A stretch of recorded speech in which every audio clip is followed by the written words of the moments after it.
Most people have heard the word gerrymandering once or twice, probably during a presidential election. What exactly is gerrymandering?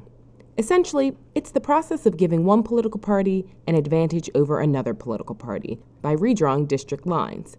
It's like Democrats trying to gain an advantage over Republicans, or Republicans trying to gain an advantage over Democrats. You see, each party wants to gain as many districts as possible so they can do things like control the state budget or set themselves up to win even more districts in the future. So, to understand how this process began and how it continues today, we must go back to 1812 in Massachusetts. Elbridge Gerry, the governor of Massachusetts, supported and signed a bill to allow redistricting, that is, redrawing the boundaries that separate districts. The catch? The new lines would favor Gerry's own political party, the Democratic-Republican Party, which no longer exists. You see, Gerry wanted his party to win as many state Senate seats as possible. The more members of your party who vote, the more likely you are to win an election. The new lines were drawn to include loads of areas that would help Governor Gerry in the future. They were so strange-looking that someone said the new districts looked like a salamander. The Boston Gazette added Gerry's name to the word salamander, and voila! Gerrymandering, the process of dividing up and redrawing districts to give your political party an advantage. So how exactly does someone go about protecting their own political party and actually gerrymandering a district?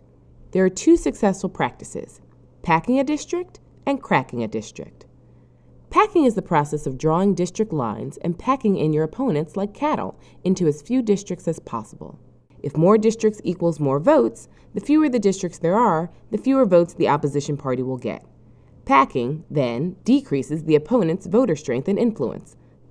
Cracking is the opposite, taking one district and cracking it into several pieces. This is usually done in districts where your opponent has many supporters. Cracking spreads these supporters out among many districts, denying your opponent a lot of votes.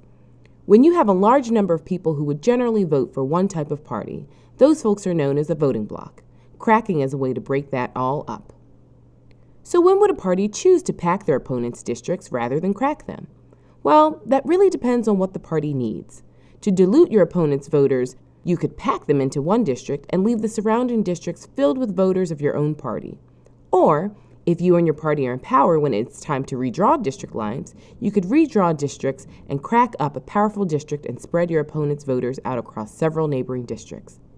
So, Governor Gerry in 1812 wanted to gain an advantage for his party and redrew district lines in his state in such a crazy way, we have a whole new word and way of thinking about how political parties can gain advantages over their opponents. Politicians think of creative ways to draw districts every few years. So, the next time an election comes around and politicians ask people to vote, be sure to look up the shape of your district and the districts that surround it. How wide does your district stretch across your state?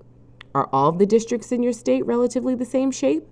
How many other districts does your district touch?